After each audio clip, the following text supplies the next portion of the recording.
Hello, everyone, again. Thank you so much for coming. I really appreciate it. I'm Soheila Bana with West Contra Costa Fire Safe Council.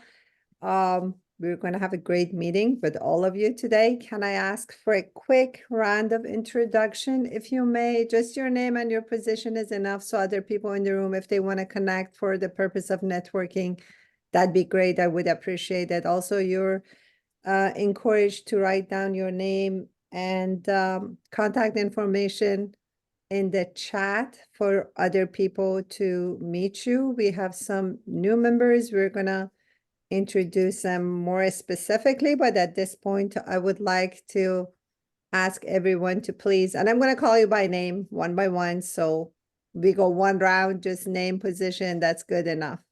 Janice, would you like to get us started, please? You're muted, you need to unmute.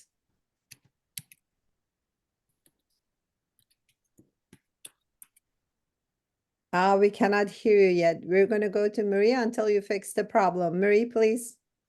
Marie Bowman, Vice Chair, Rodeo Hercules Fire District Board. Thank you. Kathy Kramer. Hi, I'm Kathy Kramer. I coordinate the Bringing Back the Natives Garden Tour. Thank you. Julie. Hello, everybody. Julie Beach-Cavallero, Community Warning System Manager with Contra Costa County Office of the Sheriff. Thank you very much. Ray. Hi, Ray Criscitiello, Secretary of the West Contra Costa Fire Safe Council. Thanks, Jim. Sorry, I had to find the button.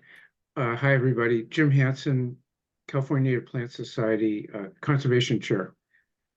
Thank you. Mark Silva, please. I'm Mark Silva, Ranger Naturalist Supervisor for East Bay Mud. Thank you. Lori Richardson. Hi, I'm Lori Richardson. I'm a landscape architect with Caltrans District 4, and I'm in a new position acting as the Vegetation Management Coordinator, and I'm taking over for Sean Castile, who used to attend these meetings. Welcome, Lori. Thank you so much for joining us today. I really appreciate it. Thank you. John Kaufman. Yeah, John Kaufman. I'm president of the Claremont Canyon Conservancy, and I'm co-chair of the effort to form a regional wildfire prevention district in the East Bay Hills. Excellent. Chief Helae. Yeah, Khari Helae, East Bay Regional Park District Assistant Fire Chief, responsible for fuels management. Thank you. Sue Duncan. I'm Sue Duncan, co-founder and head of Make El Cerrito Fire Safe and also part of the MOU Steering Committee. Thank you. Jeff Nichols. Hello, Jeff Nichols. I'm a battalion chief with CAL FIRE in the Santa Clara unit, responsible for Alameda County, filling in for Chief Brian Goff today. Thank you. Chief Bachman. Chris Bachman, Assistant Chief and Fire Marshal with Contra Costa County Fire. Thank you. Marilyn? I'm West Contra Costa Fire Safe Council VP, and I have a background in gardening, plants, and geology. How about that? Thanks. Professor Gollner. Michael Gollner, a professor of mechanical engineering at UC Berkeley and director of the Berkeley Fire Research Lab. Thank you. Michelle? Michelle Rinehart, Contra Costa County Coordinator with ConFire. Thank you. Janice, do you want to try again? I hope it's working now. Yes, no. Yes. Okay, my name is Janice Kosel. I was on the fire board of the Kensington Fire Protection District for 28 years. Thank you. Dan Levy. Hey, my name is Dan Levy. I work for BlackBerry. We are the vendor for the Contra Costa Community Warning System. Excellent. Chris H. Hi, sorry, this is Chris Hilliard. I am a resident of a Firewise Wildcat Firewise community and a program manager for El Cerrito Kensington CERT. Excellent. Drains. Yes, Doug Rains with special projects from Genasys. Yes, Doug. Thanks for joining us. I really appreciate it. Antoinette. Thank you. Hi, my name is Antoinette Siguenza, and I am CPUC's local government and community liaison. Excellent. Joe?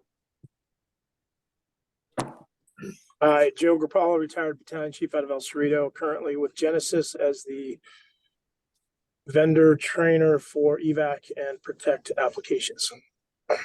Thanks, Chief Orre. And I hope I said your name right. I always call you Ed. I'm sorry. Correct me if I'm wrong.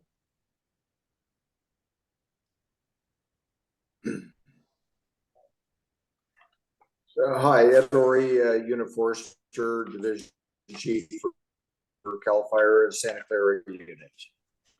Thank you very much. I appreciate it. Thank you, everyone. Again, you're urged to put your contact info in the chat for the sake of networking. I'm very glad that we have some new members to our advisory board. And if you want to say add to what you said already, you're welcome. John Kaufman with Claremont Canyon Conservancy. I guess the only thing to say is our effort, which is now in its third year of working to build a regional wildfire prevention organization, is taking shape. We now have 5 jurisdictions in the East Bay Hills that have officially ratified the MOU. Others are going to be considering it in the next few weeks. And we are aiming to have an initial meeting in the second half of March. Everyone can participate in the meeting, but the official participants will be from the cities and fire districts that have ratified the MOU. Thank you very much. John has been the driving force, organizing the grassroots committee to push this forward. Thank you so much. Natalie Manier from Red Cross couldn't be with us. She's in Santa Rosa today. Julie, we're so happy you're here. You already participated in one of the meetings. I know you had some evaluation with regards to level 1 CWS. If you want to say anything, you're more than welcome about whatever CWS is doing. Oh, I'm just here to listen and take it all in. So thank you for the invite again, Soheila. Of course. Thank you for your presence. Jim Hanson, California Native Plant Society East Bay chapter. We're glad to have you with us as we're trying to organize a seminar about vegetations that we would like to see more in the area or less. Would you like to say something about your agency or yourself? So certainly, California Native Plant Society, I'll be brief, is 2-county, Alameda, Contra Costa. We've been around for a long time, and more to the point, we've been interacting with several local agencies, including East Bay Regional Parks, and have met Mr. Orre on several occasions, East Bay Mud, Ragarinda Fire, and so forth. Just around this, this whole thing's moving, relatively quickly, and around the best practices, talking about best practices that achieve both wildfire resistance and either benign or beneficial ecological results. So thank you. Thank you. Janice Kosel with Kensington Fire Protection District. It's interesting that Kensington and El Cerrito share the fire department, but Kensington is unincorporated and has its own district. Would you like to tell us more, Janice?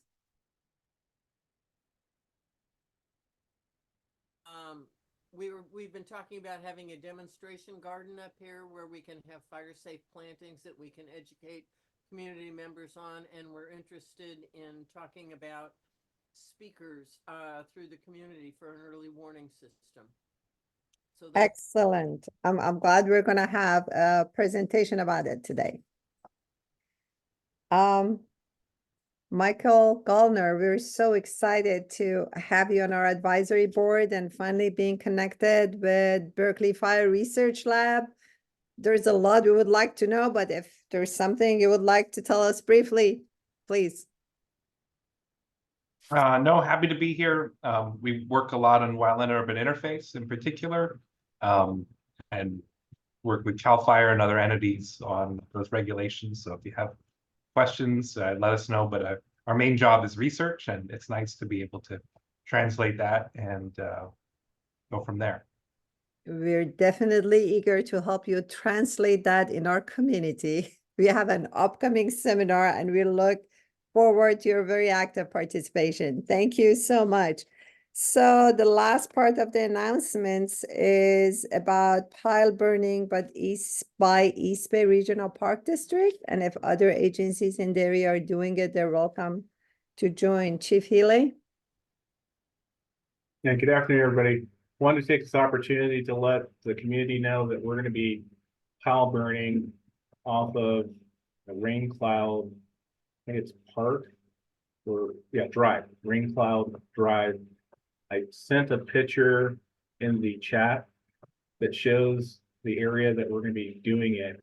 And to give you a background of that project, that's an area that we have the ability to do fuels work. We've been doing work behind the homes there to reduce the hazardous brush and fuel. But it's also in an area that has a protected species, a federally protected species, a pallet manzanita. And so we're going to be doing pile burning because it's actually helps the pallet manzanita, and it's going to help it grow and have be healthier in that particular area. So even though we've reduced the unwanted fuels behind the homes there, we want to encourage the pallet manzanita to grow. And by pile burning, that is conducive to helping the pallet manzanita. The reason I wanted to announce at this community meeting is for two reasons. One, this is the first time we did work behind the homes, and also the first time that we have done pile burning. And some people don't understand all the checks and balances that I'm aware of that we go through when we pile burn. So one, we have a pile burn plan. It's a pretty extensive plan that not just goes into your typical call list, that's permitted with air quality, it's permitted with CAL FIRE. It has a contingency plan. It goes into so many details.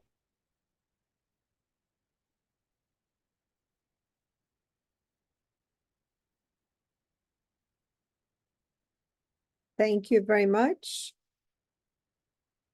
I'm not sure if I'm So disconnected. Okay. We don't have to worry about potential issues with pile burning. So really, I just want to take the opportunity to announce that to the community. I don't want to take up all the time, but it's two benefits. One, it benefits the pallet manzanita, and two, we've reduced the brush behind the homes. And we're burning versus chipping because of access issues. And also it helps the pallet manzanita. Thank you very much. Chief Bachman, are we going to have a similar thing by the county or city? Would you like to add, or not scheduled yet?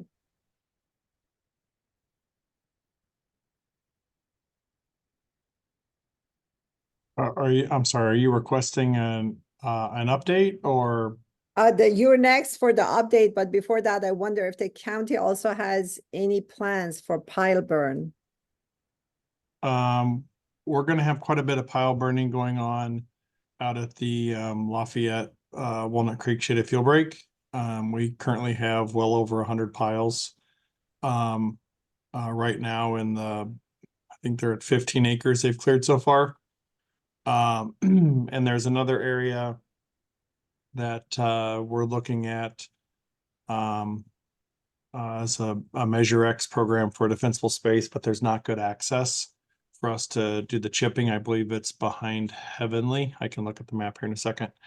That we're going to be doing, or we'll be creating piles. I needed to clear that with Richmond Fire, which I got that confirmation yesterday that they support us to pile in that area, and will support us when we're ready to pile burn those areas. That's my understanding. We need to typically let the piles sit at least 30 days, and we'll be going through the permitting process with Barrier Air Quality Management.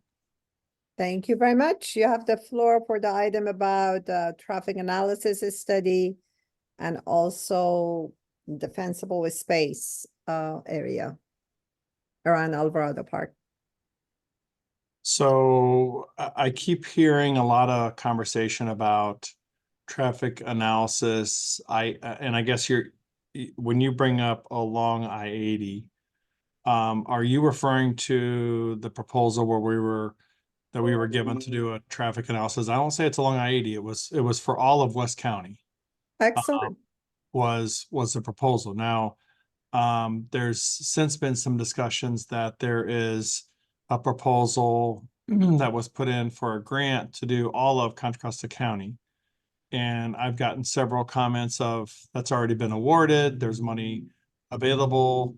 It's still out for review. We're going to proceed forward with an RFP and selecting a contractor. Before we sign a contract, we will confirm the status of that grant. There's no reason to duplicate efforts, but we also don't want to put that project on hold if funding's not available or that grant is not achieved. So we're proceeding forward with a request and finding a contractor.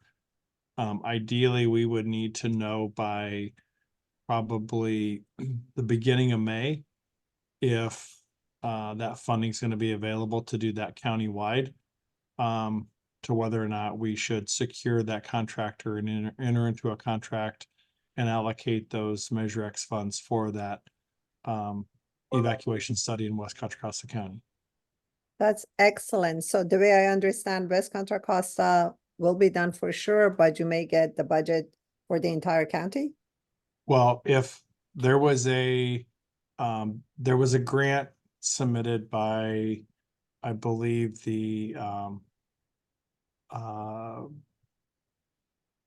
I think Marie, you know who the group was. Was it the Transportation Authority? Transportation Board, yes. Yeah.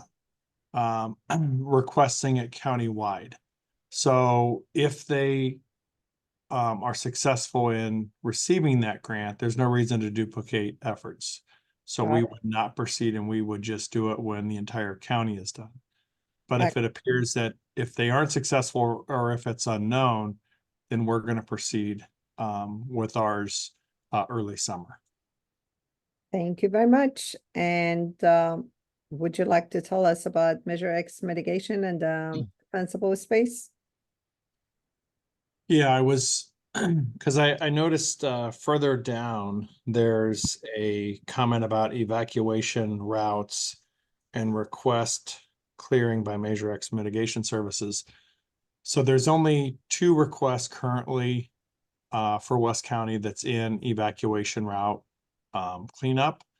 And when I went in and looked at the photos and looked at the pictures, I'll say neither one of them are really evacuation routes. They're showing clearing behind homes and doing that. So I want to make sure that if we're applying for these programs, that you understand that evacuation route cleanup focuses on working within about 15 feet off the roadway. And that's what we'd be clearing, is all that vegetation that's overhanging the roadway or in that right of way. It's not clearing behind homes or providing defensible space. That's a different request. So if we're requesting defensible space behind homes, because you're concerned about an evacuation route and having limited access, you could identify that in the narrative, but you're really requesting defensible space assistance by doing vegetation management. We're currently evaluating several areas, but I noticed it's interesting that further down your list that you identify subdivisions with limited access of 30 or more parcels. So that's what we're currently doing, is that list is now available. It's been submitted by the Board of Forestry. It's online. We're going to be providing comment for all of the subdivisions that are in Confires area. But they have recommendations for, do you acknowledge that this is a one-way in and out subdivision in the very high fire hazard severity zone? We've identified that on several of ours, we have secondary means out, but it is limited access. It's not a full-time road. One example is Rancho Road was called out in this subdivision review. And when you look, Rancho Road is identified as a subdivision having one way in and out. You remember that's where we connected about a 50-yard long fire trail with access to a locked gate on each side, that if we needed to evacuate one of those subdivisions, I believe it was off Galbraith or off Rancho, that we have that emergency evacuation route that we could implement. It's not a permanent road, but it does provide an alternate. So we have several subdivisions in our jurisdiction that we've done similar scenarios to that, and we'll be providing that in a response. It's not going to get the subdivision removed from the list, but it shows that we are making proactive steps into identifying the concerns of these subdivisions in high-risk areas with one way in and out. Another thing we're doing is we're cross-referencing our current list of all the requests that we have in the system. The fire districts have all are either being reviewed or have reviewed them with scores. But if we have tie scores, there's a lot of 9s and 10s that fire marshals or the representative for the fire district has rated the different projects. So if we have a really high rating, we're now cross-referencing that to that list of 37 subdivisions. And is any of those projects within that area? When you get down to that section, I'll have it ready to pull up and I can share a screen of an example of. So I know we have quite a few projects that were submitted by the City of Richmond on City of Richmond owned properties. We were able to cross-reference this list on the subdivision list and identify an area that does have one way in and out that's on that list and is also on our list for mitigation work. So we're going to be starting that project next week, putting it to the top of the list so we can add comments or notes that we're being proactive and doing additional work in those known identified areas with one way in and out that's been identified also as being located in the very high fire hazard severity zone. Thank you. 2 questions. Number 1, is it only for very high or also high fire hazard? It is only for very high. Question number 2, what are the next steps? I know the state fire marshal wants the subdivisions to be identified. What's next? One of the recommendations is there a way to implement a secondary road or a secondary means of egress? Making recommendations of, what additional steps from the planning stage, would a city or county require if someone's going to build in that area? If it's in the very high, remember that they're required to build with all the home hardening requirements. They would have to be built to 7A construction requirements. They have to submit a vegetation plan for their landscaping, and they would be required to comply with defensible space standards moving forward. We also would be enforcing the water supply requirement, making sure that they have appropriate water supply with that house. The house is going to be required to have a sprinkler system installed in it.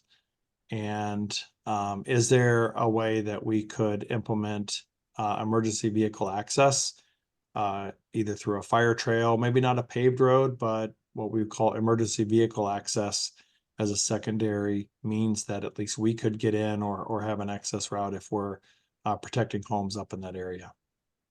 Excellent. Thank you very much. I also have a question about the law requiring property owners to allow the access. Is there going to be such a law like on Galbraith, those owners were very kind and allowed easement? What if they said no? Would the law mandate it?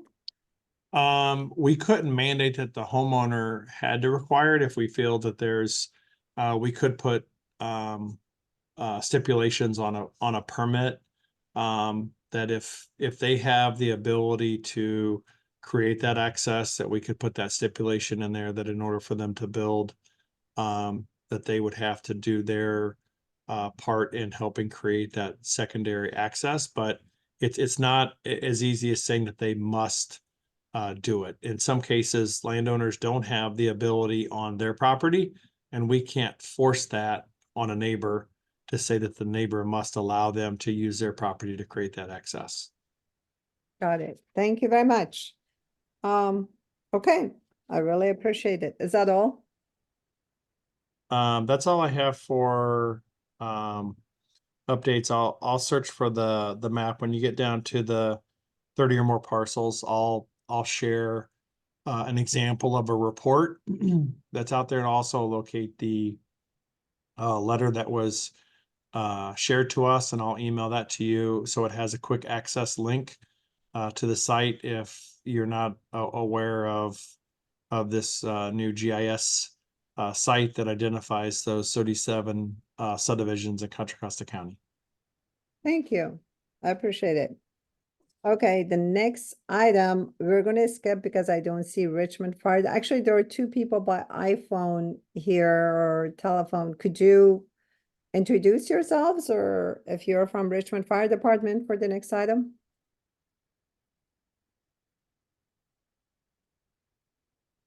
Okay, maybe not. Let's move to the next item, which the item about planning for talking sirens had two parts. One, an update by Tony Siguenza, the executive director of CARE, who said he had some personal emergency and couldn't make it, but said there are some progress, which is good news. You're going to hear about that later. And then I would like to ask Doc Jones from Genasys to tell us about talking sirens sound study. And I allowed share a screen. If you want to present, feel free to share slides. Sure.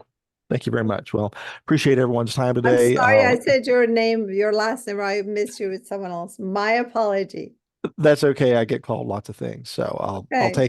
I'll take that. So I'll be sociable, say hi to everyone, and then I'll turn my camera off. And since I'm looking at a screen on the other side, no one wants to see the side of my face. So, Joe, and feel free to chime in if you have anything you'd like to say as well. But appreciate your time. I won't take up much of your meeting, but I want to just kind of give you an overview of what we've been talking about here and show you a preliminary hypothetical map of adding talking sirens, as you call them, which is as good a name as anything for what we're talking about here. Of course, our company is Genasys, formerly known as LRAD. Many of you probably also know of us as Zone Haven, which was a company we acquired within the last couple of years. Evertel is a new company we acquired not too long ago that's a secure emergency communication system a lot of law enforcement and other agencies use. So we're growing quite rapidly and excited about some of the things we have to offer. So I will share my screen with you, and let me click this, make sure I do this correctly. And if you're seeing my screen, if you could just kind of give me a little cue there. Looks like Yes, you're there. Okay, great. So you see a lot of colors on here. I'll kind of explain what I've been talking about. So Joe brought this to us a few weeks ago about the situation you have, and of course we deal with a lot of counties in your region. City of Berkeley has several of our systems installed, and we're finalizing that project over the next few months. A gentleman there, I think from UC Berkeley's on the line. We have some of our systems there at your campus. Of course, we also have a lot of other systems in California. We're based out of San Diego and have a big footprint in California. We've over in southern Marin County, we have several of our systems and expanding those out as well. So this is a hypothetical situation. I understand that these areas that we have isolated here are potential high-risk fire zones. So what you see is the green zone, which is out to 70 dB, which for those of you who are aware, that's a pretty typical kind of a starting point of intelligibility for sirens. And we want to make it clear that the difference between talking speakers or our Genasys acoustics, we call them, is based on the LRAD technology. And many of you who may have been in law enforcement or military probably familiar with the LRAD technology, and it stands for Long Range Acoustic Device. And it's the highest intelligible speaker, if you will call it that, in the and throughout the world. We have them on military bases. Every U.S. Navy ship has them on board, and we have taken that technology and put it into outdoor notification systems. So this allows us to make any type of sound, including the traditional old air raid type sirens that a lot of folks may be familiar with. We can make those sounds, but we specialize in human voice. So we can have pre-recorded message for any scenario in multiple languages if you choose. And we can also do live voice. They can be activated from the Emergency Operations Center. Can also be activated from a secure app on the phone of the officials with the qualified credentials to do that sort of thing. So from your phone, you could actually activate pre-recorded messages for specific zones or for all zones. And then you can also record a message on your phone and push it out on an individual speaker. And that's used for all sorts of things, including lost child in a park or something like that. You can actually push out a message. We even have instances where that happened a while back at a large rally. It was actually a 4th of July event in Washington, D.C., where there was lost child. They actually had the mother record her voice, and she pushed it out over the speakers, and they found the child was just within just a few minutes. So there's a lot of capabilities. So one of the real unique things about what we offer is each of these systems are individually addressable. So you could just set off this speaker in this particular location if you wanted to with a specific message, or you could set these two off together, or you could set off any combination or the full zones. So it's also tied into weather service. So if you have high wind warnings, evacuation warnings, you don't have it much in your area, but tornado warnings, we also use them for tsunami warnings and so forth. So a lot of variations there. So what we've tried to do here is show using our directional system, kind of more or less northwest, southeast type arrangement here. This particular scenario is at the Arlington Avenue Fire Department would be a location where we potentially place a speaker, install a new pole. Typically, we'll put up a 50-foot pole, like in the back of the parking lot or something, so it's a little bit out of the way. But this is generally what you'd see coverage from this particular speaker. The red area, of course, is the highest concentration of sound. That's going to be 90 dB plus, all the way out to 70 in the lower areas. And of course, depending on environmental factors, noise, terrestrial noise from, say, loud cars or a train or something like that will impact more of these lower areas. And we can always add more systems in. So I'm going to open this up for questions. This is just kind of a preliminary sketch of what it would take. This is actually 13 systems that we mapped out here to try to give you the best coverage in this area. We can always add more speakers if we need to, or we can do this on a phased in approach. So if you just have the funding to do a couple this year and 2 or 3 next year, you can prioritize those and phase those in at your discretion. So does anyone have any questions? I'll open it up and maybe we just go from that approach. Thank you very much. Anyone has questions? I have a couple of questions. Number one, is this an actual sound study or simulation, the color coding? Yes, this is an actual sound study that we did for you folks to kind of give you an idea of if we hypothetically place speakers in the locations marked on here on a typical day, this would be what you would should be able to expect. Excellent. I will show you. So let me just turn this off. We can be kind of dynamic on this. We can turn everything off and then just do one site at a time to kind of give you an idea of what one system would do. So we'll just turn this one on. And as you'll notice, no two systems are the same. One because of the placement of speakers, but also the terrain. As you can see here, terrain is causing some issues here on this particular site as we start getting into a little more rugged territory here. And we can just turn on a site at a time to kind of give you an idea how it would look for, and you see this one, this is the same speaker cluster as this one, but you can see the terrain significantly changes the impact of that particular system. This to the north, this is actually the same number of speakers, but you can see that we have them pointed kind of like a 120-degree type dispersion instead of the 180 in this particular situation. So we're very flexible in how we can implement these. And so this is more or less just an idea, and this is pretty much a 360 type array. there's kind of what happens with the coverage. But you can also see that the individual speakers, like in this case, you see a gap between the two speakers individually, but when you turn on the full sound, it fills that gap in. So it's kind of one of those, and we like to say like a 1 + 1 = 3 situation where the additional speakers kind of add to the coverage there. So I don't want to just ramble on and take a bunch of your time, but I just kind of wanted to give you an idea of what we were thinking here is. And again, there's really not a right way or a wrong way to place this. A lot of it, I noticed you were talking earlier about the property rights and so forth. That's always an issue when you're placing new systems, is where you're going to put them. So we always like to start with fire stations are a great place to start. City buildings, county buildings, sometimes public or private schools are happy to work with us in these situations. In this case, I put one out by the dam. Just again, that's the beauty of the talking speaker. I'll keep using that because you brought it up, and I think it's a great way to describe it.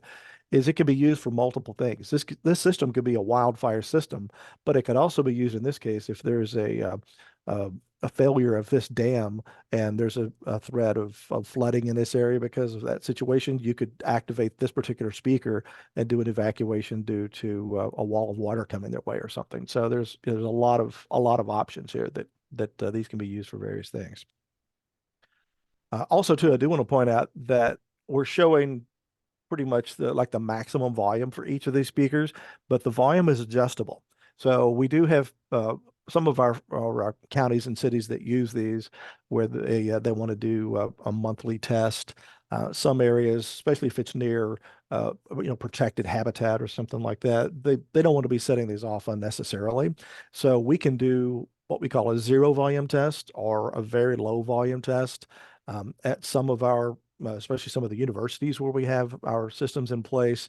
We don't want to put out a scary tone or something that would frighten anyone. So we use like some chimes, like for some bells at very low volume when we use for our tests. So it doesn't frighten anyone, but it does validate that the system is fully functional. That way, when you do have an emergency, you know that everything is fully operational. We also, with our systems, they are connected either by satellite or cellular modems, any type of IP connectivity. We always put redundancy in place so we know things happen, especially in a fire when bad things are going to happen. If cell networks go down, that's why we like to have the direct satellite connectivity to each of these poles. Each of these sites is constantly sending data back to our control software that lets us know the health of the speaker. It lets us know the battery power, for example. Each of these systems would have its own backup battery power that's designed to operate the system 72 hours on standby. So hypothetically, if you lose your power, you have 72 hours worth of battery time, and you can still have a full hour of activation after 72 hours is what these are rated for, which is the FEMA standard. So in addition to the communications backup, you also have the battery backup. So we understand that when things go wrong, they can go wrong on a lot of different levels, and we've tried to accommodate those things. Thank you very much. So just two quick questions I have. Number one is the cost. And number two, the green area for the point of reference, how loud is it? And any point of comparison? Sure. So basically, conversation is considered around 70 decibels. 70 dB, which would pretty much be anywhere in this green area.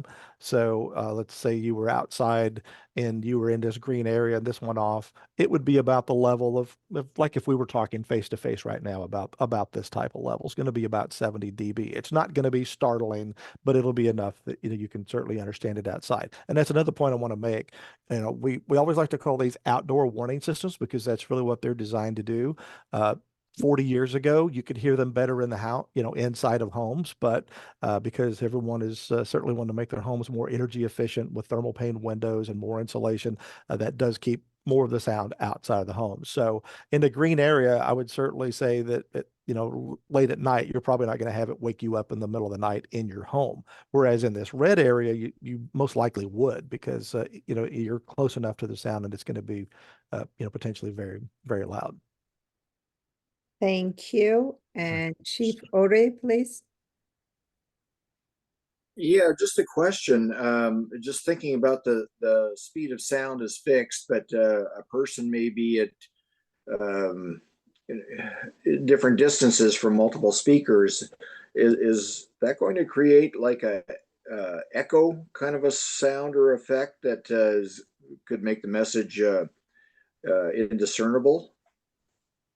Of course, you know, that's always a factor when you start getting into multiple arrival of sound. Like you say, if you're standing at one point and you're getting sound from two different directions, it can cause more of a little bit more of a delay typically than an echo, what I would refer to it. There's a couple of things that we do. The way we've designed these speakers helps to eliminate as much of that as possible. But also we recommend that in giving your voice message is that you talk slowly and clearly. So it's not necessarily a natural way like a conversational, but we would say there is an evacuation warning. Those type of things where you put a little more pause between the words, and that helps offset and makes it more understandable if you do happen to be in an area where you're getting approached by sound from two different directions. Okay. You had said it would be very loud inside the red areas. Can you give us a decibel example and also a real life example of what that might be like? Sure. And there's a couple of things too on the very loud. One, we'd always put these up above head height. You know, we would never want to put a speaker, you know, at 6 feet off the ground where someone could walk by.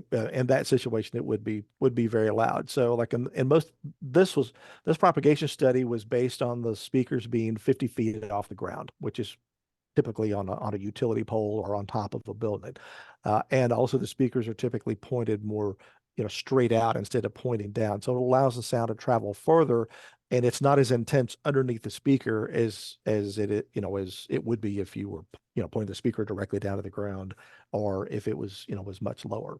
So as, you know, as far as loudness, you know, I don't know, maybe you could consider like a, I don't know, like a hairdryer or something like that. I'm just trying to think of something that's loud that would, you know, kind of get your attention, or a train, something like that in this red area. It's going to be, you know, very loud. And of course, you know, we also recommend using a series of tones and voice. So, you know, I always like to recommend people to start your message with a tone, because if you do happen to be out on the very edge of this area, it's not going to be loud enough necessarily to be, like I said, that jarring sound that would make you stop on your tracks and, you know, wonder what that is.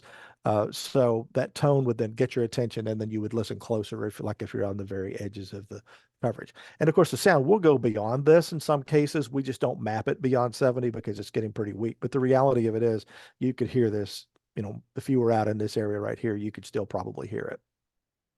Thank you. Julie? Hi, so I have a couple of questions. First, we'll start off with, how is this currently going to work with the current community warning system, as well as the 43 sirens that are already in existence, some of which that sound will overlay? Okay, sure. And the way it's implemented, of course, has a lot to do with how your community wants to implement the system and so forth. We do have ability to, through some means of connecting with other vendors, where they can use some existing systems that can be activated. Sometimes that's simply just done through the IPAWS, you know, the FEMA IPAWS system, which we are a you know, certified vendor where we can initiate IPAWS. And of course, our systems are also capable of ingesting information from IPAWS, as most vendors are. So that's probably in an emergency situation, most typically how that would work together. And so it comes down to your emergency agencies and your MOUs between departments, and you know, that's something that you know, you folks would work out locally, and then we can implement that. Okay, and my second question is, with all the new FCC guidelines that are coming down, that we're required now to provide emergency alerts in 13 different languages, probably by the end of the year, in addition to the CWS's goal of actually getting all of our alerts put out within our top 5 languages, hopefully before the end of 2025. For your spoken LRAD, how will you choose what your primary languages are, and how long will that take to deliver an effective evacuation message to reach all languages in a particular area? Sure. So one of the advantages of having each of these individual speakers individually controllable is you actually could prioritize which language is first. So a recent example is I guess a couple of years ago now, a Afghan refugee camp was set up out at one of the Air Force bases out in the desert, and they brought in a couple of our portable systems for this exact purpose. They needed to send emergency messages to over 5,000 people living in tents in the desert they'd set up, and they needed a way to communicate with folks to give them messages in their languages. So we were able to send all of our messages. We used Dare, Pashto, probably said that wrong, and English, all simultaneous for each message. There were all three versions for every message that went out, and it would take whatever the length of the message was. So let's say you had a 15-second message, and if you do it in three languages, it would take 45 seconds for the whole series to run. But what you could do, let's say, for example, this speaker right here had a high concentration of a specific language that would be their first language.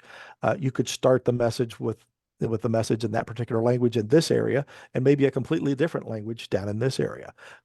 So you have a lot of flexibility as to how you do that. And the time is virtually immediate. It would just be the length of the message. And if you have multiple languages, whatever the linear time is for all of those languages, to broadcast that message. And of course, it will operate in any message. So you could pre-record the messages, is obviously the best way to take care of this, where you could do a variety of scenarios that would be pre-recorded, loaded in the system, and then it's just a matter of who the authorized alerting agent is to activate that message, and then it would play automatically in whatever sequence that you have arranged. Okay, thank you. My final question is there any difference in your guys' long-range acoustic devices and what you guys implement versus another? So we have two systems, as you know. So we have both the ad hoc BlackBerry, which that's what's integrated for all of our systems throughout the entire county. And that's what we send our iPods and our WIA through. It's also how we auto trigger all refineries. We also have the state's backup rave system as a redundancy. So what I'm trying to figure out is are your sirens any different than the other sirens provided by the other two vendors? And are all of those vendors able to ensure that we can integrate them into one system? So that way we've got ease of use as far as notification. Sure. Let me try to figure out the best way to address that question. So as far as what's different between our sirens and the other sirens that are in the area, I'll start there. So the actual physical siren, meaning the unit that's on top of the pole that makes noise. Well, we'll kind of bring it down to that. Yes, there is significant difference there, and that is the intelligibility, which is really what we feel is our and everyone else would agree too, is our strong point, where you can actually understand the message much further than traditional systems. And that's really, one of the things that really differentiate us is that technology, that LRAD, the long range acoustic device technology, where you can actually understand the message as far as you can hear it. And at some point, hopefully we can get a demo for you where you could actually hear that. It's quite remarkable. I would love that, Mr. Rains, and I'm sorry to interject. What I'm trying to also figure out is, are you saying that the spoken word, as far as sirens, the spoken word intelligibility is going to be better and reach people farther than just the siren tones alone? I think there's two answers to that. It says the quality will be better. Yes, that's absolutely the strength that we have. Will it go further? Not necessarily. You're not really gaining a lot of extra distance. That's not what we really consider is our strong point. What our strong point is actually the people within the sound of that distance being able to understand it so they can take action and not just have some loud sound that's unintelligible and you can't you don't know what it said. Something's going on, but you have no idea what's happening because you can't understand it. That's what really sets us apart, is if you're in the sound where you can hear it, you can understand it. And that's really the key point there. as far as distance, everybody has different ways that they can, show what they do distance wise. There may be somebody out there that's louder than us that makes more noise over a longer distance. That may be the case. I can't speak to that. But what I can show is this is actually based on the coverage of the specifications of our exact systems. So that's what we can attest to. Okay, and so but your guys' siren is different than the American Signal Giant Voice sirens. Correct. Correct. Okay. But they Yes. also can integrate, if this is something we wanted to go through with you, it would end up having to integrate within our system. So, You yes. could integrate into a different mass alert SaaS software. Right. So the integration piece is the most complicated piece about it. Anybody will tell you that. It's obviously you have different vendors that have different protocols, different systems that can be a challenge. Going to the standardized IPAWS as that level playing field is I think where that would take place for most of these situations. So let me jump in real quick. I think what Julie's asking for, Doug, specifically is the county has 40-something speakers, sirens, that are run through ad hoc BlackBerry. So correct me if I'm wrong, Julie, but what you're asking is, can the Genasys LRAD communicate with the ad hoc BlackBerry siren?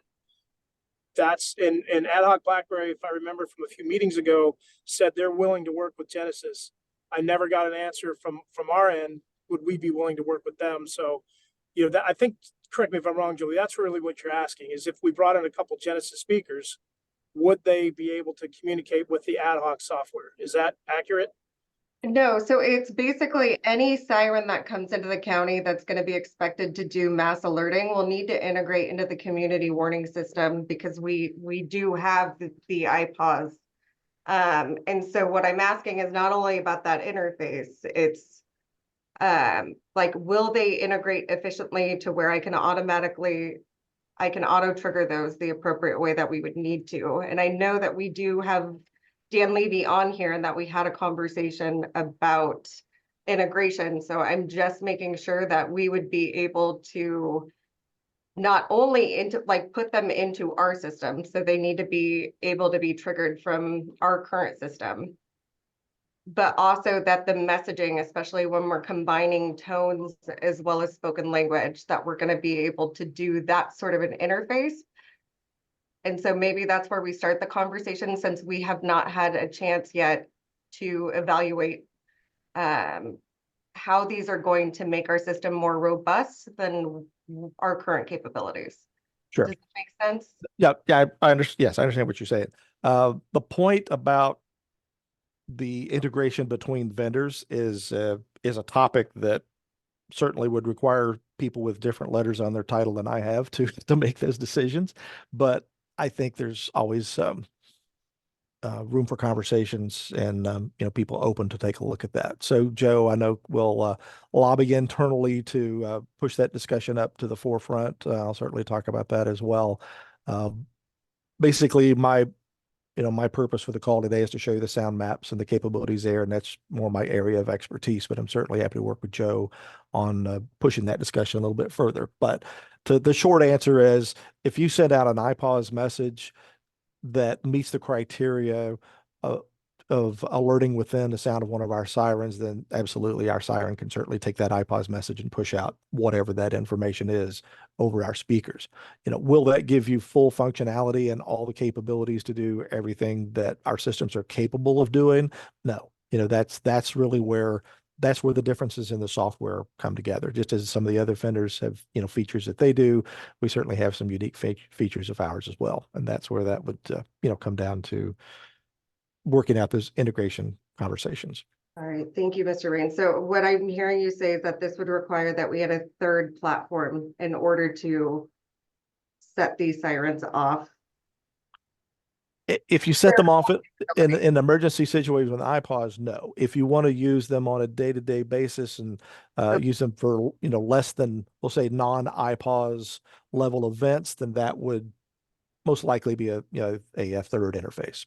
I have a suggestion. I think it's a very good discussion. If Julie and Doug and Joe and others interested could stay 10 more minutes, let's continue it. For now, I would like to respect the time of other attendants.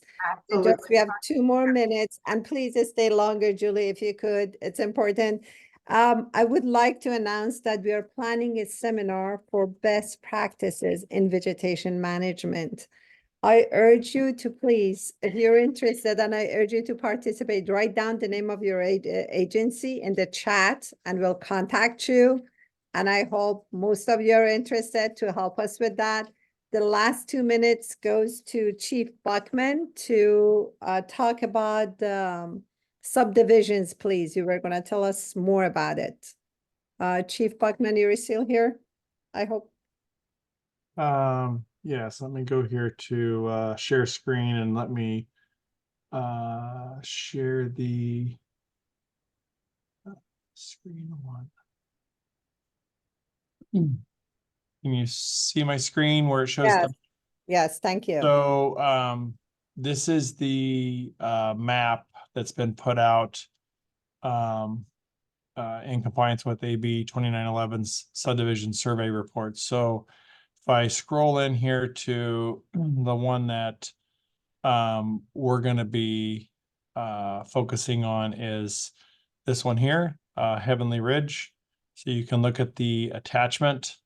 When you open it, it identifies the city, what the approximate address is, the area that's identified as one way in and out with 30 or more homes. And then since this is Richmond Fire Department's area, if they were going to provide a response, they would they could do so. But what I do want to show is the sorry, this is this one. So this is the workspace that we're looking at doing the defensible space, evacuation route cleanup along this portion of the road, and then it would be defensible space up along here.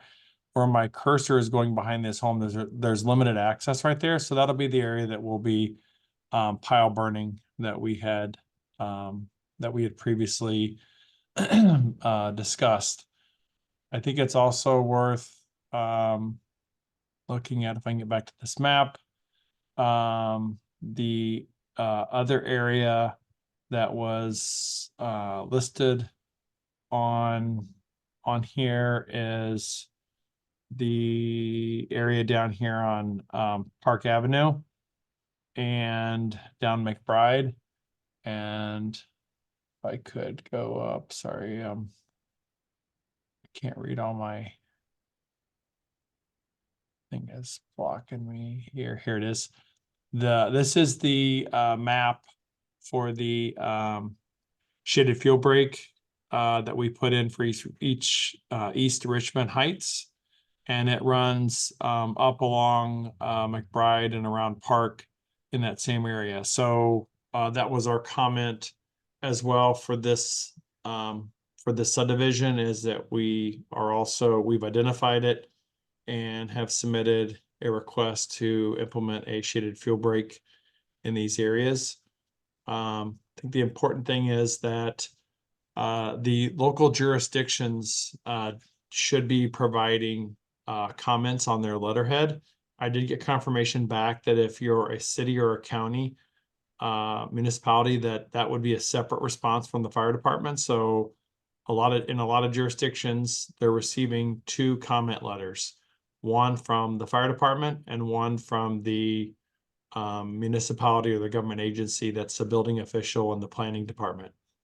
We're working with our cities and county that have those subdivisions located in Confire's area, and we'll be providing letters for each of our subdivisions. I would encourage, if you're a fire department or municipality on this call and you have areas that have been identified, you should be looking at that and also providing a response to any proactive work that you're doing. and that you're aware of that limited access to what they're identifying as high-risk areas. And I can share that letter with you, Soheila, that provides a link to this website. And so everyone has easy access how to get there. And hopefully the government agencies are providing a response letter as well. When we get ours done, I'm happy to share our letter with any other fire department if they're wanting to see what our template looks like. Thank you very much. Yeah, I'll definitely share it along with the link of this reporting with all the advisory board.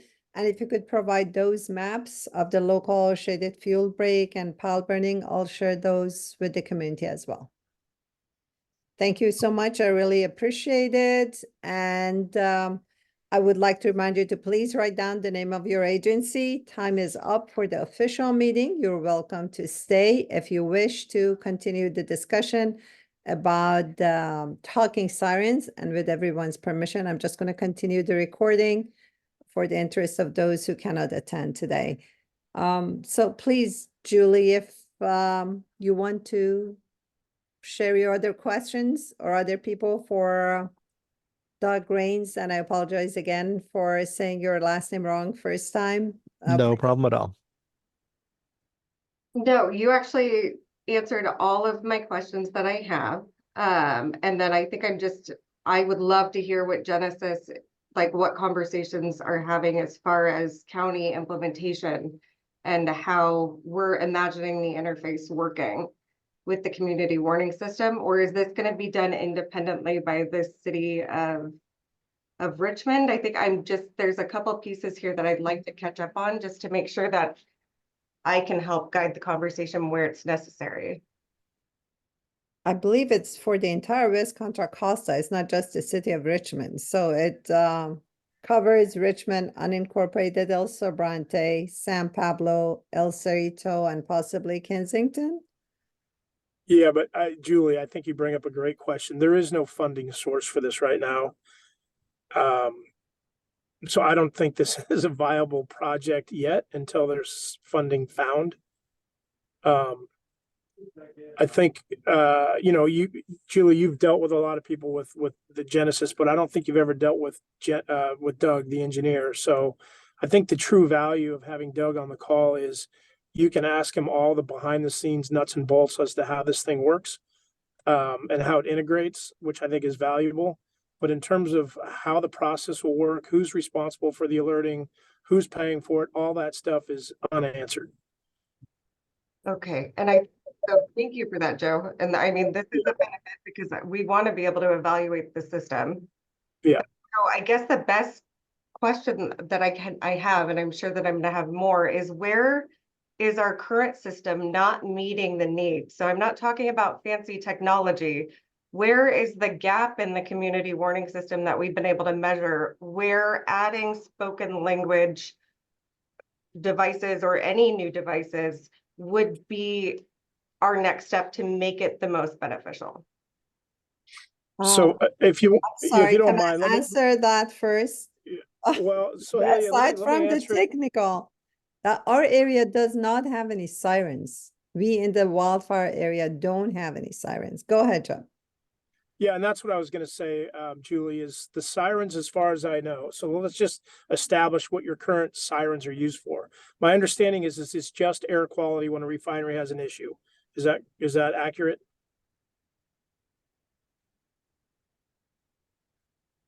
No, it's not. It's actually, so it's for any level 3 event. So any big industrial event that goes on. Right. What we utilize them for, and that's specific to sheltering in place, because what happens, as you guys know, with all of the refinery stuff that's coming up, is a large plume of like toxic smoke will blow over an area. And the big fear is that that could kill people. So we ask people to shelter in place for those. So what we've utilized for the past 20 years is tones in conjunction with care, teaching the areas around the refinery that they need to shelter in place for their safety. So the primary concern with adding additional sirens is that people are only an action is only as good as the ability to condition the person to take the appropriate action in response to the sound.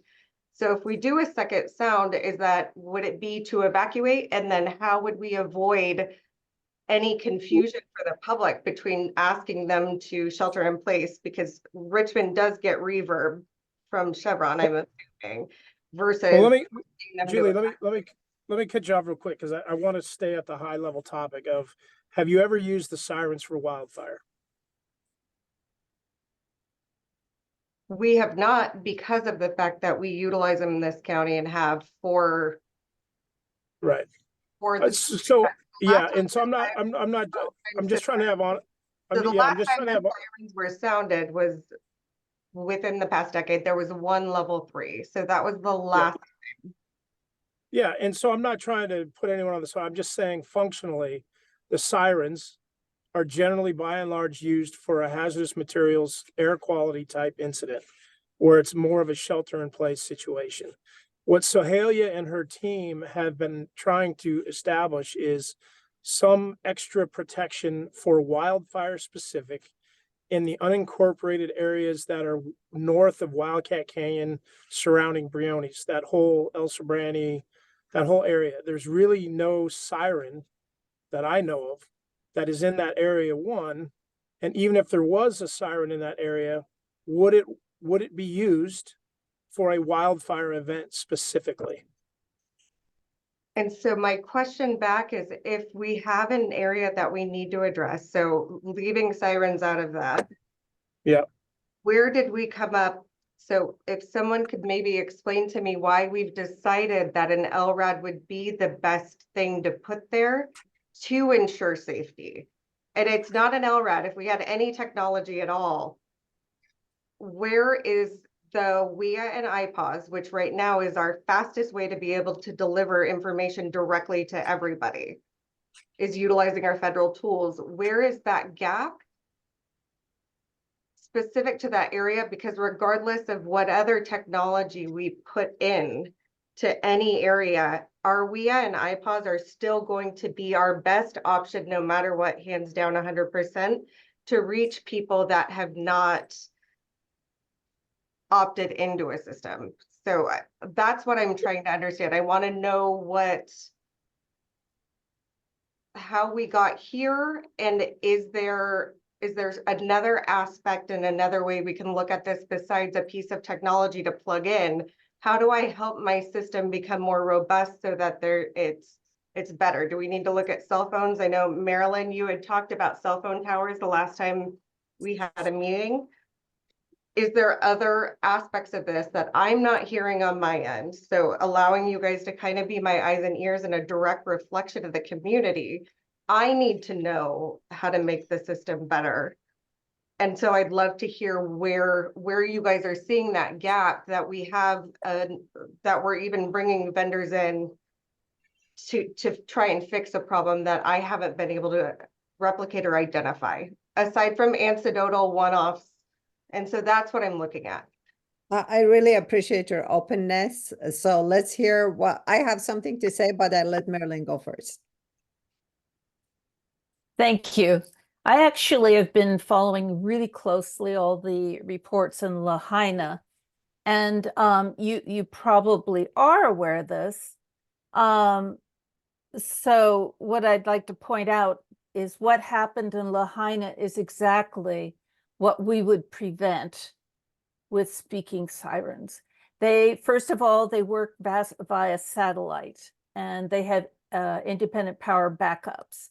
So when our cell towers fail, as happened in Lahaina, you can still communicate with the sirens.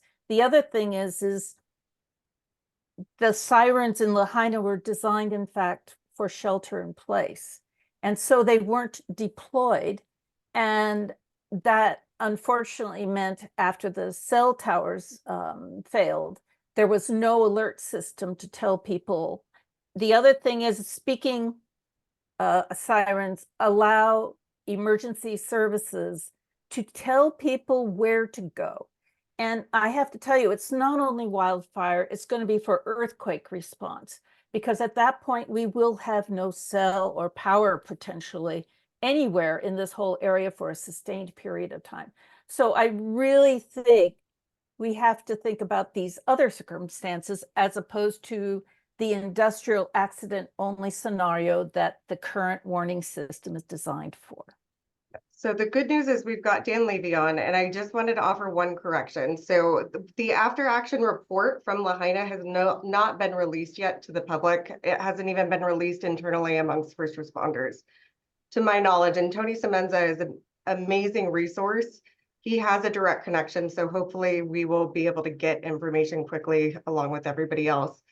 Additionally, those sirens were created not for shelter in place. It was for tsunami, because that's one of the big things that they face out there. And so the specific training for them when those sirens go off is to tell people to run up to higher ground because of the risk of the tsunami. And then in addition to that, we have Dan Levy. So he is our siren guru. So I'll let him kind of speak more to some of the other information about kind of ongoing stuff. And the last thing I want to go through is that, so alerts for earthquakes go through the state of California. So you don't have to sign up for that. They have My Shake app all throughout here and up into Oregon. So those are automatic.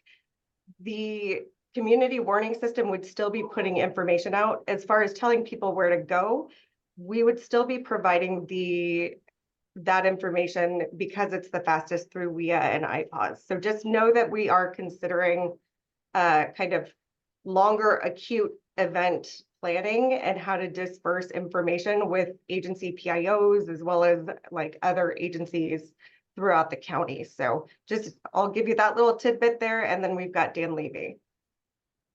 Thank you. I also wanted to ask, I mean, you mentioned as far as the Lahaina system that you're looking at a satellite-based system versus a cellular activated system.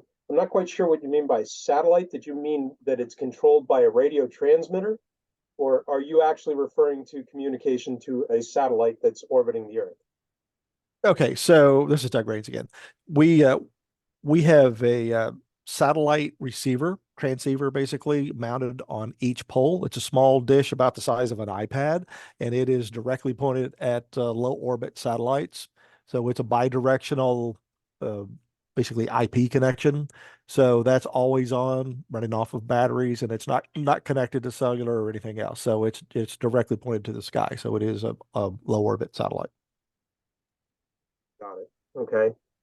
So the other question that I had about that was, as far as activation centers, where would you expect that the operations of this would be oriented? I mean, Julie's in the sheriff's department in Martinez, and that is where the community warning system office is, and that's where all of their other community warning system hardware, assuming that it's not internet based, which some of it is located. Where would these, who would be the person that would be in charge of activating it, and how would that where would that activation center be located, and through what method would voice be transmitted that would be more effective than tones? I mean, I get that your system can also do tones, but obviously you're not the only vendor that can sell sirens that make efficient audio for both voice and tone. So I think that Julie's earlier question was more associated to why are we specifically focused on LRAD if there hasn't been any kind of a cost benefit analysis between you or other vendors that have similar products? Okay, is that for me, or did someone else want to jump in on any of that?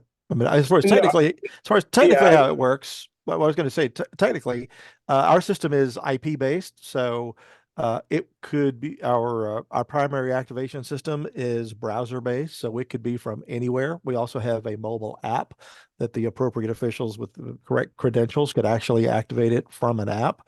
So as long as you have connectivity anywhere, actually anywhere in the world, you would have the ability to address any of these individual speakers and do one of two things. You could either broadcast a message that has been pre-recorded and loaded in the system where you're just activating that message, or you could record something either on a desktop microphone at your activation center or even on your phone using the speaker in your, the microphone in your phone to record the message and push it out over the speakers. So those are typically how that would work. As far as who's authorized and that sort of thing, that's a, that's a whole different conversation. And Joe, I know you had something too. That's all. I'll stop. Yeah, I wanted to address, is it Dan? Is that right? Yes, Dan. Yeah, Dan. So where this is all coming from, I retired as a battalion chief out of El Cerrito. I still have contacts there. Kensington folks have reached out. A battalion chief has reached out. So really the Kensington community was, they heard what was going on next door in Berkeley. This is sort of what's spawned a lot of this. And, my rhetoric has been from day one is, the two systems can't communicate. So I tried to tell Kensington, unless you're willing to do the sound yourself, this cannot interfere with CWS. It cannot interfere with Julie and her team. You can't, they thought they were going to like Marion with Berkeley. I said, that's a different county. So there's just been this constant back and forth about, what can and can't be done. So it escalated to the point where Soheila and the Fire Safe Council asked us to do a sound study on what would it take to protect that area, which was shown today specifically for wildfire, not air quality control. And so that's where it all came from. That sound study that you saw today, Marin County paid $30,000, Novato paid $30,000. I think there's one other person that got charged for it. So I was able to work with Doug to get it at least to this group at no cost, with the intention that it probably wouldn't go anywhere because there's no funding for it. So hopefully that answers your question as to why all this is being thrown out there without an RFP. But I just want to thank you sincerely and thank Genasys for the sound study. We really appreciate it. Thank you so much. Yes, and so to echo that, we do appreciate it. The other thing is that the last meeting we were on when we spoke about a sound study, I thought that when we left, what we agreed was that it would have to be a third-party, non-vendor related sound study to ensure that purchasing requirements and everything for when the RFP does go up for the community warning system back in 2027, that we actually have usable information so we can integrate something into the system where there's no vendor bias. So currently, because of the service that we have, and we have dedicated support for each of our 43 sirens, my hopes would be that while we're evaluating these things, that we're getting impartial input so that we can effectively address the system.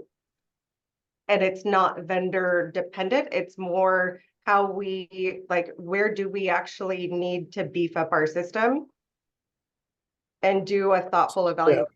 So in that thread, regardless of vendor, I've been working with the state to figure out how to best do that. And then that'll also probably be something I'll need to pull the FCC in on, just to make sure, because again, what the wireless emergency alert and the iPods coming through the county, that is our most effective tool, hands down. And so here's, yeah. So yeah, I'm not saying it's not effective. No, I'm so sorry. Yeah. 2 seconds. I've got ADHD, so my brain will forget what I'm saying.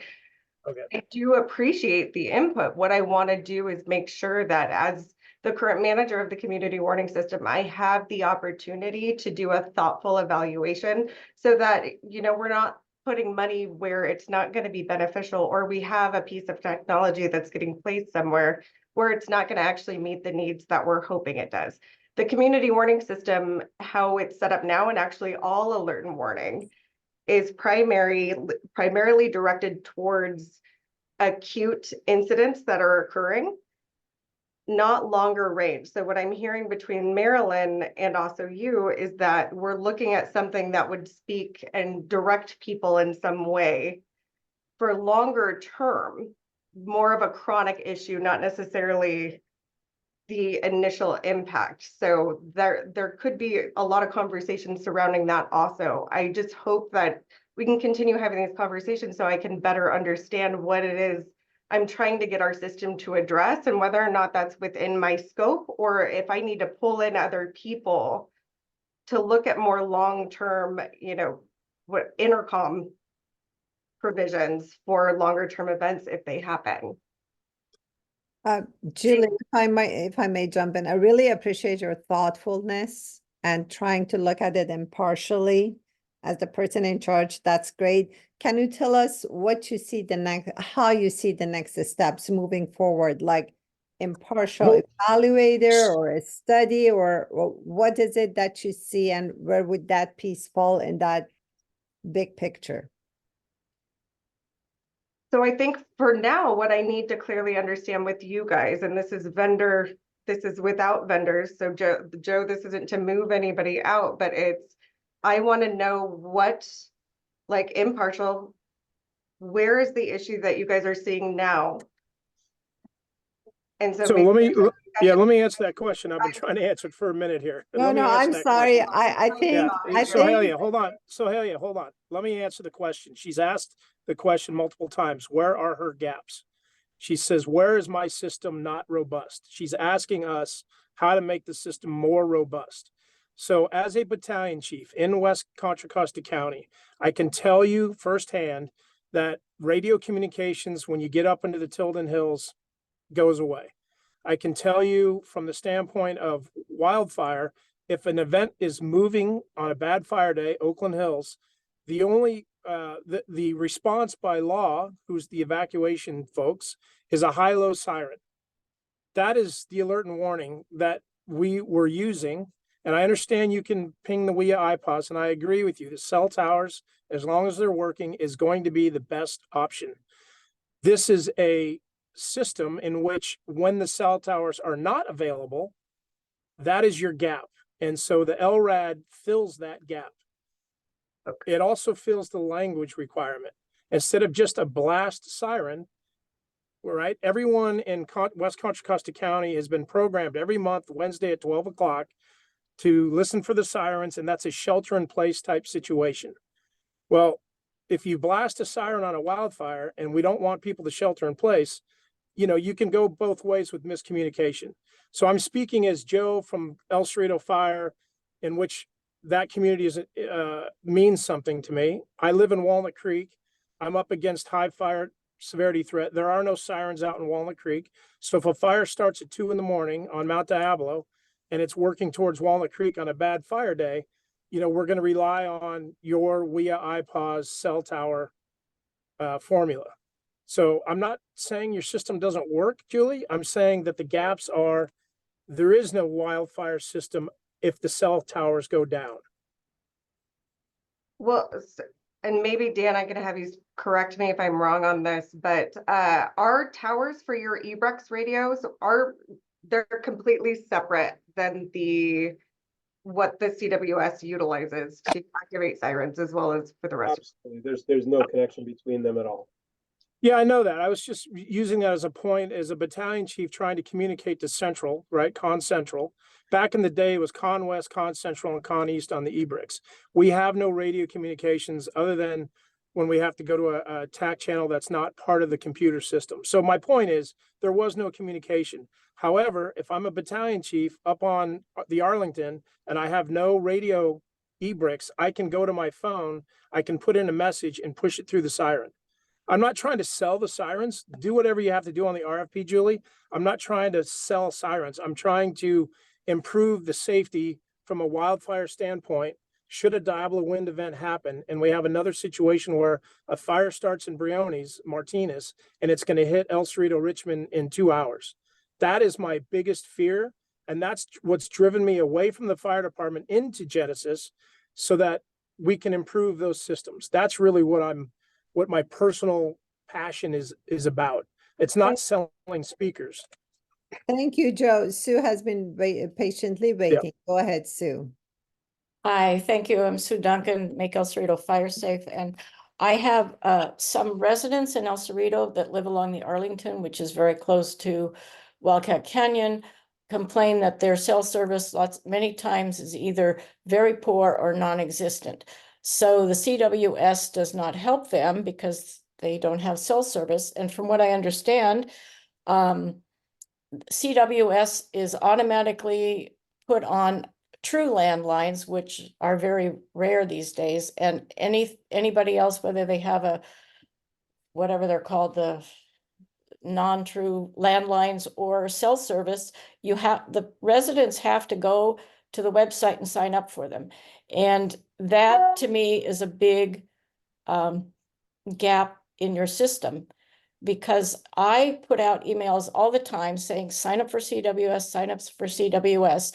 And from what I understand, El Cerrito doesn't have, I don't know the latest statistics for what the percentage of El Cerrito residents are signed up with CWS. But to me, that's one of the biggest gaps, is that the residents have to make the effort to sign up for it. So I think I understand the problems that Joe said about with Kensington and everything, but if eventually it could be worked out in the hills, we need a secondary or a better system, or two systems that can eventually get everybody. Thank you. So Sue, if I may just answer you really quickly, because the same thing would happen if we get another SaaS software system. You would also have to sign up for lower level alerts. And the reason being is because best of practice for the community warning system lies in redundancy. So not only do we automatically import all landlines, which there are some true landlines, and I hear you about the voice over internet protocol, the VoIP lines, that does create some complications that the FCC is currently working on. But so the CWS automatically imports those landlines.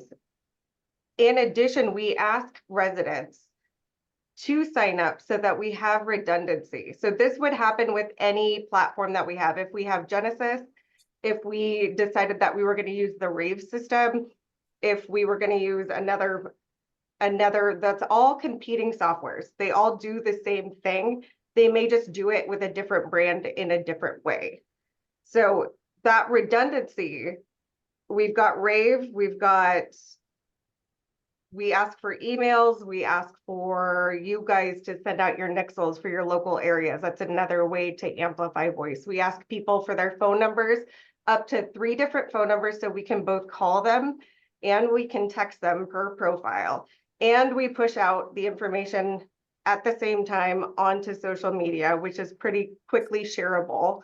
And we put it on our website. So the reason why we asked for so much information, and some of this is on the public, they do have to participate with it, unless we're only sending out messages utilizing our federal tools, which is our WIA and our IPAWS. And the reason we ask for this is so we don't utilize that on every single message, because like for missing persons, it may not be the most appropriate use of the system. We're the only one with that tool in order to be able to send that out and also avoid confusion, because if we allow every area to have that, then we end up with competing messaging. So where you've got one area telling you to evacuate south, you have another area sending out that same message to evacuate north. It can create a ton of chaos. So this is super helpful what you guys have in the chat. If you tell me where those blackout zones are, I can start making phone calls to try and evaluate, but also but I need to know where these areas are that people aren't being reached. And we as CWS have worked with the fire and the police departments for Wildcat Canyon. And we actually just did an exercise with them about 1.5 years ago, 2 years ago, to make sure they have a really robust internal system for notification. In addition to CWS does, we can do our best. There's no system that's going to be perfect, but our system does work out there. I've been there to test it and we've watched it go in live time. That being said, if there are areas that have we don't have the ability to reach, then I want to know about them. And the most helpful thing that I could ask from you guys is that you provide me with addresses and live information, because me hearing about it months afterward, if it's a one-off, I don't have the opportunity to go back and see, is this an issue because somebody was on a flight and they came in and 4 hours earlier we had sent a wireless emergency alert, but they just came into a SELT zone area and now they're getting an alert, but it's not really a late alert because they weren't in the area? Or is there something with their profile that I can fix to actually address that? That's what we're here for. What I'm going to tell you, and I'm not selling anything because I'm employed by the county, is there is no perfect system. The biggest thing that you can do is make sure that you are unfortunately signed up for the community warning system so that we, with as many pathways as we could possibly provide you information. We work directly with our public information partners. Oh, sorry. The area above that Marilyn described. Oh, beautiful. Thank you, Ra. I appreciate it. I don't know. Yeah, Ray mentioned some areas, Marilyn mentioned. I would like to bring to your attention, Julie, a totally different problem. Just to show that community warning system has been built around refineries, not for wildfires. I met a guy who works at the refinery. His name is Drew, works in Hazmat Commission with me. Awesome guy. And I was sharing my concerns. He works for Phillips 66. He pulled out his cell phone and showed me that in case of a leak, just to assure me, give me peace of mind, he could push a button and send a message to everyone, level 1, 2, 3. It's awesome. But when there is a wildfire and we want to evacuate, guess what happens? The fire department needs to notify the police department to evacuate. Can the police department send a message? No, has to go to the county, call the dispatch at the county. The county contacts the sheriff. Sheriff needs to verify with someone on the ground to make sure it was valid. Why? Because they don't want to confuse people with level 1. They want to make sure it's valid because it's not built around wildfire. By the time it's done, I can actually really help on this. So I don't, please, if you need to have this and get it out, I want to encourage that. So don't let me limit you on this, except for the fact that, so currently with hazmat, they are evaluating how level 1s are sent out. For all hazards for wildfire, your perception is not correct. So okay, tell me how it's done. Explain why, because here's what ends up happening. So if you're a firefighter, no matter what, and mind you, I've got 20 years of EMS behind me as a commander in Alameda County specifically. I was on Ghost Ship. I've been on many of the very large fires out there. What that ends up looking like is you have your first responders shoulder to shoulder, all discussing what's happening. At least that's in my experience. I can only speak to my experience. So Joe's may be different. There may be other first responders on here that are different, but the police and fire are typically together on these large events, especially if we're talking about potentially evacuating people. Because I will tell you, one of the hardest things to do as a first responder is evacuate. And it does take a very long time. So there's no magic to it. We just have to be as organized as possible. And this is why we ask communities to get together and practice their own evacuation plan, irregardless of whether or not you have first responders available. This is why we ask you if you know your neighbor. Can you be there to provide help?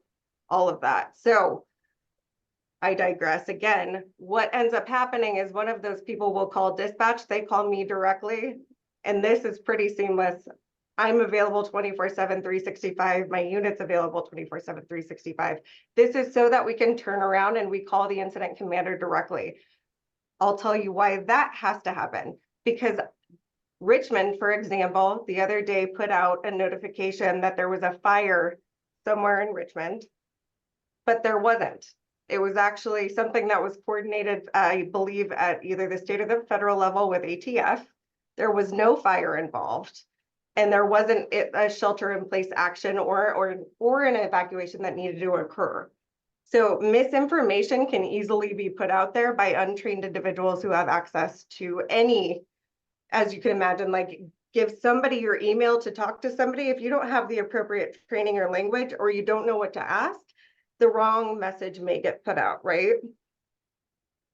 CWS is there, and then we can actually have that discussion with the people who are on scene evaluating the situation. And it is pretty immediate. We have some structured questions that we ask to make sure we're getting the accurate information, because I got to tell you, the public can be very fickle. You only get one real good shot at making sure we get the right message across. Otherwise, if people lose faith, what that ends up contributing to is something that we call milling behavior. So it's a social science perspective. It's one of the issues that we face with emergency alert and warning is if the public doesn't deem credibility for the alert authority or the alert sender, they will wait in their home when you're trying to evacuate them because they'll be busy trying to confirm the information is true. And then also they have to process whether or not they are in danger personally or not. So it's a natural human behavior. It happens with all of us. I totally agree with you. My only question is, why shouldn't our fire chief be able to do that when Drew from Phillips 66 can do that? Why does it have to go 3-4 steps and come back to you verifying with him before sending it out? It takes a couple of seconds. And also because I can say that fire doesn't have the training on this. This is all I do. As far as public messaging, they can. Why don't you train the fire chiefs? We really need to have a discussion around this because adding those layers, we've never had a wildfire, but things are happening that used to happen once every 1,000 years. So we have to be prepared. Many people say the question is when it's going to happen. So I'm gonna bounce this back to you then. So knowing how the system is set up, what are you looking at on the end of it? Because how would the community warning system get notified if your people are sending out information first? How do I get notified so that I can make sure that I can utilize the federal tool so I can reach your public that has not signed up for the CWS? Because if we are like, that's the issue. So you have opt-ins and you have the federal level tool. So the faster I get notified, the faster your public gets notified. Julie, why is it that Drew from Phillips 66 can push a button, but my fire chief cannot? So what I can tell you is that he's not alerting the public. He's alerting the people that he works with. And no. I can show, he assured me he can send out level 1, level 2, level 3. We need to have a meeting then. Because I can tell you, I manage their VPSs. So I manage those servers. The only internal he only has access to send the internal notifications. Now, the cool thing that we do have set up that no one else has set up that I've met, at least not in California, is they can auto trigger hazmat events for level 3s. So that's how they activate their sirens. If he has a phone interface to do that, then that may be something we do have the capability that he has. But it's a connected agency that he's able to alert hazmat and myself, and we have the auto triggers set up. So that's the difference. So what is auto trigger? An auto trigger is so like those big levels, like where we're worried that big plume is going to travel and hurt people. And so we need them to immediately shelter in place. That auto trigger means that it goes, he presses the button or somebody else presses a button in their facility, and it triggers hazmat and all of my tools to send out a message to those people. So that's within seconds. Thank you. Hold on. That's exactly what I mean. Yes, but the fire chief, in case of a wildfire, does not have level 1, does not have level 2. It's just level 3 evacuate. That's what we want our fire chief to have, or police chief to have, or both of them. Something like that. Yes, no, which I think would be great. But how do we tell people to evacuate in any fire situation? The fire and the weather it generates, and how do you know where you're going to tell people to go? Because it's dependent on that fire, right? So if I set up an auto trigger where somebody can press a button, what is the automatic message to have it sent out? Like, how do I tell people to go? Because what if now the automatic message is telling them to go into a fire? Julie, it's perfect for you to make those decisions. Adding so much delay to the evacuation process in a community hitting in the hills with so many elderly people is really scary. Oh, so we need to change our mindset. We absolutely binary to wildfire. Yes. So what I'm asking you though is then what would you add? What would the difference be? Because what I would need in order to do that would be one route, right? you're asking specifically for one person to press a button and provide an emergency evacuation notice, which must include an evacuation route. Right. And so my question back to you, and mind you, I'm open to everything. I'm not shutting it. Thank you. Let's have a meeting about it because I don't know anything. We are lay people here. I know, so here's. But we are the end users of a catastrophe, unfortunately. You are on the If it receiving side, happens. which is why we want to make sure that you guys have everything that you can. What I'm asking you is how do I tell you in a fast moving, dynamic, critical situation, how am I going to be able to provide you with one exit plan without being able to communicate with somebody? All I need you to tell me is evacuate. I'm right by the way. Any evacuation route is So better that's than what staying at home. That's what That's the first one. Get me going. Then you keep telling me go this direction or this direction. Okay, so that's the difference. And that helps me understand more where you're coming from. So is that what also you're looking for with these LRADs? Yes, we need to know if there is a fire. You know how close our homes are to the fire? Yeah, It's like in the order of 10 feet, max 100 feet, the entire area. That's the beauty of El Sobrante. Anywhere you live, there is a huge park behind your home. And that's very scary at the same time. And knowing there are so many layers, and I'm thinking Diablo winds coming to Orinda, El Cerrito, El Sobrante, so many fires. By the time they figure out all those layers of communication, verifying, coming to me, how long is it going to take? So, I mean, what would be an acceptable time for you regarding like and that's what I'm looking at is if I'm saying that it's pretty much instant and it's very quick. Let me tell you one thing from experience. Last year, when we asked Chief Bontempo for an evacuation drill, he said that CWS is telling us you're applying a bit too late. We have other drills going on. I couldn't believe that CWS cannot manage more than a certain number of drills when in a real life, such evacuations could happen in real life in West Contra Costa, East Bay, Alameda, everywhere. And then we couldn't do it in May. They postponed it to July. We did it in mid-July. Because the office could not happen multiple drills. I mean, what does it take to send a message for evacuation drill? So what I can tell you is that, that is when we're speaking about messaging, we're not speaking about drills. So mind you, I do have a small team. So when we're physically doing outreach and we want to be able to commit just the way that you would want me to commit on an exercise, my preference is if I'm going out there and I'm supporting people, I want to be there for them 100%. I don't want to not be able to engage to listen with them.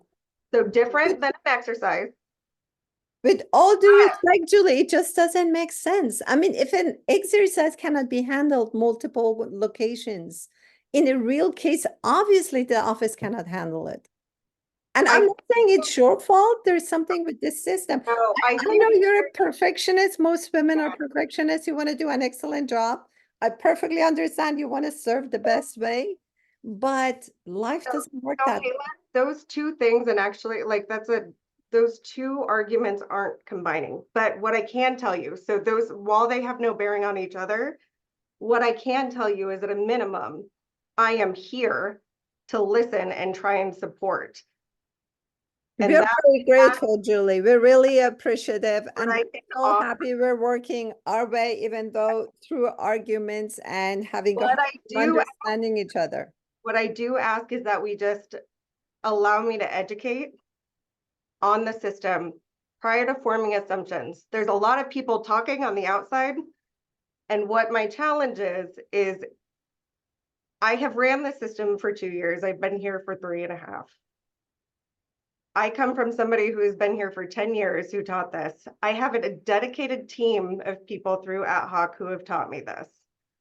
We also manage the Zone Haven system. So we are the leader on that. That's our tool as well. So allow me to educate where I can. And when something doesn't make sense, try to not form assumptions on it because I'm willing to talk and correct the issue, but I can't correct the issue if what we're bringing to the table is purely emotional. I can educate on the system, and also I can even pull in Rick Kovar, as you know, for evacuation stuff, and he can discuss that, but I need room to be able to educate on how the system actually works so that I can identify where the CWS needs help instead of kind of combating random things that are being brought in or emotional arguments. So if I can count on you guys, especially in here, these are the type of conversations that I want to be able to have, but I need you guys to bring to me like what you're doing, actual data, like telling me that this thing is closed or that you had a conversation with Drew. That's what's helpful to me. Thank you. So can you summarize what you heard from this meeting today in terms of the flaws of the system? So we can wrap it up. Just want to make sure we at least on a minimum common denominator among us. So the common denominator is that I'm going to follow up and see if we can, it looks like Ray and Marilyn provided me locations to look at as far as where I could possibly work with FCC and figure out testing, or at least look to when they're going to provide their next test so that we can do a concentrated outreach to that area. Additionally, what I'm going to do is work with my vendor to figure out what integration would look like. And one more thing, it seems like landlines are becoming obsolete. There have been tons of copper theft around here. AT&T is gonna quit on landlines, so there is no redundancy in that sense. And you keep referring to IPAWS. What does it stand for? It's the Integrated Public Alert. So that's based off of the WARN Act. So it's a federal tool. It's where we get our access to broadcast as well as to NOAA weather radios and to our wireless emergency alerts. So those are our federal tools that we utilize. So in addition, I can tell you one of the cool things that we are working on right now, even in lieu of the redundancy, is there was a state bill that was just updated that allows us to grab information, just data from public utilities. So we don't just utilize reverse 911 to get information. We also have we've just put out a contract request so that we can go through utilities to get confirmation of addresses, which allows us also to be able to better confirm where people live and where we're missing and confirm addresses. So that also includes registrants for VoIP. Although it's not a perfect system, it's not going to be like it was 20 years ago with integration. We're getting multiple sets of data from different sources. So that way we actually are increasing our capacity to verify residents and businesses in Contra Costa County. So that's something that we're doing on our end. Again, it's not perfect. We're not going to have a perfect system. No one has a perfect system. But we are trying to diversify how we're getting information so that we can fill these gaps. So that's a way that we're looking at this issue right now. That means we can tell, for example, on a map who's subscribed to CWS. I already can do that. Oh, okay. What percentage? However, what I will say is that's not public information. So No, I'm not asking for public. If you just give us like percentage of people, like in El Sobrante Valley or Contra Costa or West Contra Costa. So we have 500. We'll be happy. So we know how much homework we have to do. We've got 1.2 million in Contra Costa County, and in my system currently, I have 525,000 plus accounts. Not bad, like half. Yeah. So I can tell you that Richmond, we do need to work in Richmond. That's actually one of our goals for outreach this year, is to try and increase this in Richmond. And so that's where I'd like to focus with our outreach. What's the percentage in Richmond? Do you remember?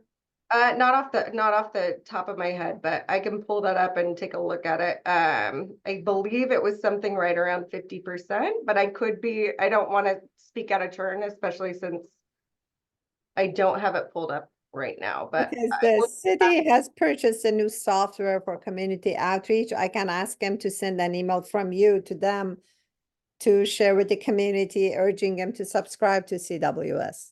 That would be amazing. We would love that partnership, and it would be incredibly helpful.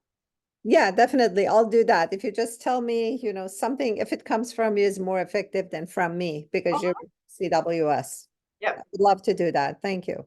No, thank you for that opportunity. And thank you guys for being so candid with me and being willing to have hard discussions. I know sometimes it can be difficult to bring these things up, and a lot of preconceived notions and external white noise comes in. And so we start making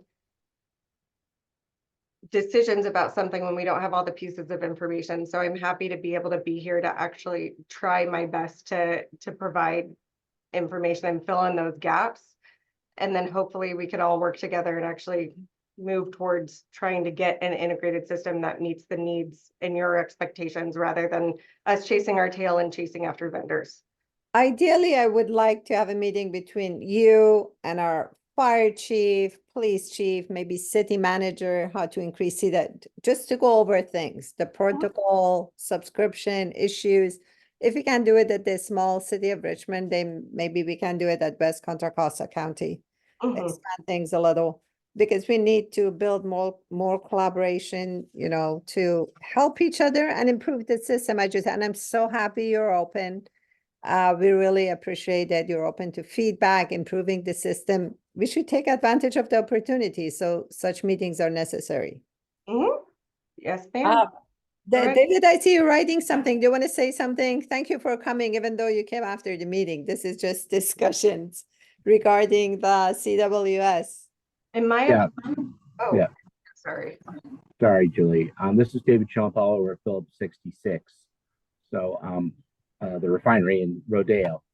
So to be clear, to the conversation that Councilmember Bana had with my HSC manager, Drew Graham, he did not show her that he could send a direct message to the public. He showed her that at the click of a button, he could send a message to the CWS system. The CWS system sends the message out to the public. We do not have a direct pipeline. That But goes, it's the same thing. I mean, there is no It's not, and that's no, it's David, not the same. I do appreciate you showing up, because that was actually what I was explaining. It's not the same thing. It's the difference between internal notification and connected agencies, but it's very hard to actually demonstrate that just using my voice. So thank you for backing up what I was saying, because it definitely helps. I really do appreciate it. Yeah, I think there's so much in having experience over the past 4 years, there's so much misunderstanding about what and how the CWS works. So I appreciate your comments very much. Yes. And to be clear, right, to be really crystal clear, we do not have, as the regulated body, as the entity, a refinery does not have the direct pipeline to notify. Well, we can send out social media, we can send out to our contacts. We don't have access to the CWS database to send out a notification directly to the public that says evacuate. It goes to the CWS, that's, well, in your terms, your world, and then the notification, you go through your notification process. Yeah. So it just has to be clear, because Councilmember Bana, I appreciate your tenacity, I appreciate your passion, but it cannot be, it has to be unequivocal. Otherwise, to Julie's comments, it will get misunderstood. And to your passion, of course, council member, is that people need to have the right information to make the right choices, to know the right way to go. So I think we're speaking the same thing. It's just, I think there's a misgiving here. And can it get better? Absolutely. So I appreciate the platform. Thank you very much. And I certainly will turn it back over to you.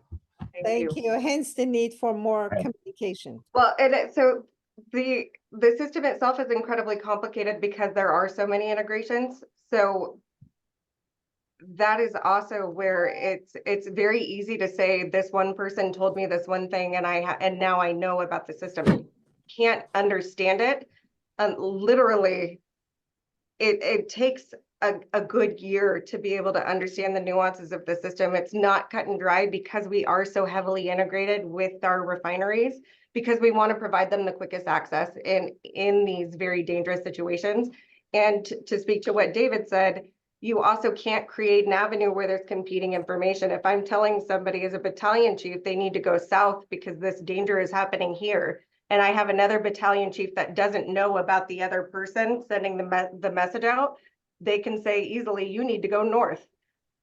And then I have people running into danger. So when you don't have coordinated, like when you don't have that funnel of coordination for messaging, you can actually really put people in a gross amount of danger by not being clear on the communication. And I've seen that happen more than once, where I think, I think Soheila is sending out a message, and then I think Sue's sending out a message, but I'm not sure, and I don't know, because we're all on a big event on very, very, very different sides because it's big.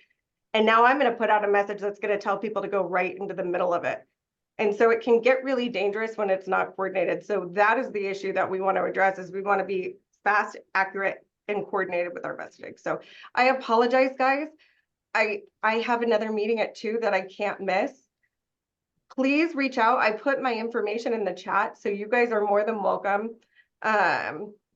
to reach out and contact me. And I'm already in talks with the city, with Richmond Fire and Richmond PD, and that's our most appropriate avenue of communicating, especially once we start hitting kind of the elected aspect of this rather than the private side of this. So please feel free to email me and let me know if there's what you guys need and how I can help. And if there are certain areas that you guys are struggling with, I want to hear about them. And the only way I can do that is by giving you guys access to me. So Thank you. If there is a diagram about how CWS works, if you could share it, maybe it helps with clarifying. You're muted. Sorry, because I have my 2 o'clock, but it's about 30 diagrams, and that's why it's not something that I can put out and be like, hey, you're going to get this right away. If you said you got it, I'm going to tell you that you didn't, and it's not going to be helpful to anybody else. So when I have the opportunity to really walk you through, perhaps I'll be able to do that. But again, this is the information that I want. I want to know where you guys are seeing the deficit. So myself as the expert can start to pull in other experts to address the deficit, not create a problem so that we can implement tools. So I apologize, guys. Please call me or send me an email. And I really do appreciate you. Sue, Dave, Chris, you're still on, and Kathy, thank you so much for your time. I appreciate you. Have a great day. Thank you. Thank you so much for your time. I appreciate it. Have a good day. Bye.